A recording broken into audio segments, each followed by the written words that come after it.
Hi, everybody, and welcome to Is There Life Out There? So, today I want to talk about buy used instead of new. It's a great concept, right? I've always loved me a good thrift store. I found in a lot of cases I would buy possibility instead of needs.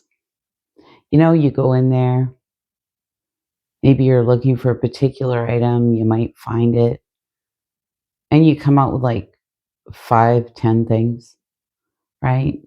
Or you see something and you think, that might work. And you just throw it in your basket or your buggy, anyways. And then you kind of get up to the till and you just go through with it because it could have been a $30 item that you were getting for $3 or $4. And what a savings, right? All right. Now, here's the thing. I found that I would buy things thinking I can find a use for it. And because it was cheap and I was going to save a lot of money. And I bet a lot of you have done the same thing if you're here watching this video. Or you'd find clothes. And I know after 2020, a lot of the change rooms were shut down and you couldn't try things on. I have a trick for that later. But you'd eyeball them thinking they would fit. To get home, put them on, and to find they looked better on the hanger than they do on you. Or those items that you're iffy about and you think, I plan on losing a few pounds anyways, so if it doesn't fit now, it'll fit then, right? There's also that trap. A big one for me was craft supplies. And I'd look through the bags and they have all different things in there. And I would think of all the different projects, future projects that I could use these items for. And I had tons of ideas. So I'd buy them. And truth be told, the kids moved out. And I ended up with 2 bedrooms with different craft stations all over them and an abundance of craft supplies. And then I found I wasn't making anything anymore. I wasn't being crafty. And I have been, I think, my whole life. I've liked to make things and create things. And I just lost all desire.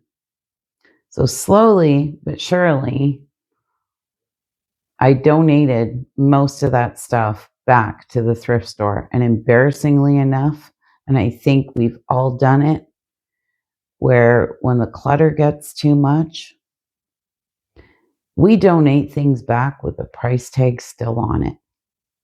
They don't even have to price that item. Those closets, those empty spaces that you can find to put it in, or the home decor items that you think, oh, I really like this and I'm going to find a place for it. But you get home, you really can't find a place for it and it ends up in a closet. Same thing, right? Or it looks like something that would fit with your decor and you get it home and you're like, man, again, that's something that looked better on the shelf. Like, why did I even buy that? I would even question myself when I got home why I'd buy certain things. It was getting silly. And it's no different in the moment looking at different books. I think, I'll read that.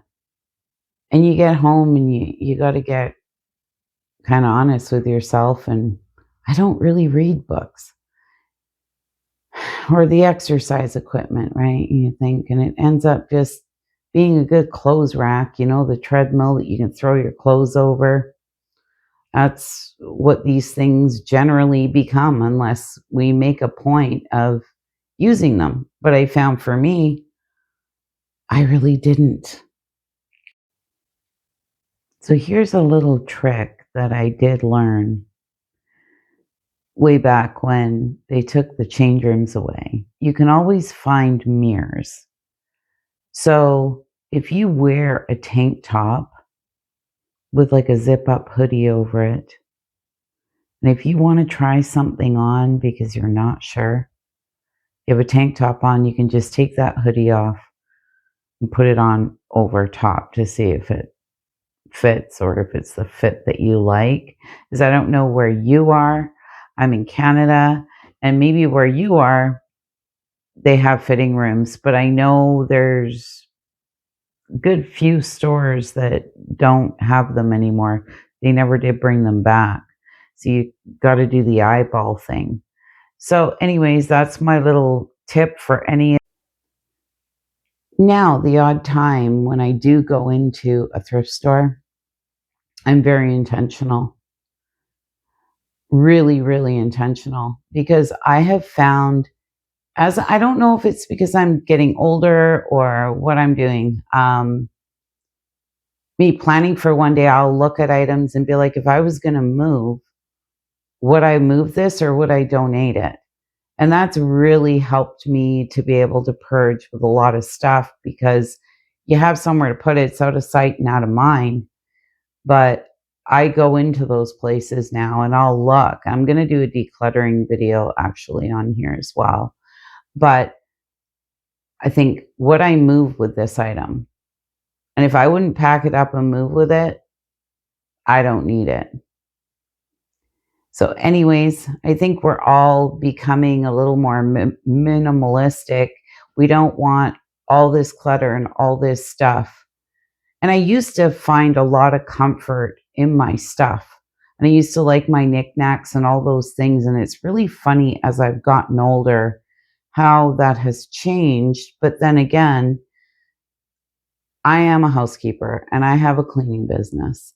And truth be told, that if I'm going to be dusting something, I better love it. It's kind of like the mechanic's car, right? He's fixing everybody else's stuff and he's just limping his along every day, right? Or the plumber's plumbing, right? He's got a leak and he's just tried to put something around there, just a quick fix. He doesn't want to do his own stuff. And it's not that I don't dust and I don't want to clean my house, because I do. But like I say, if I'm going to have it in my home, and I better love it. And that's the point I'm at. So anyways, any of you can relate to this, let me know. I'd love to hear your feedback. I'm a little bit ashamed to come on here and admit my, I guess, yeah, my cluttering problem with secondhand store stuff, but that's the God honest truth, and I don't think I'm the only one. Anyways, y'all, hope to see you on the next one. Bye for now.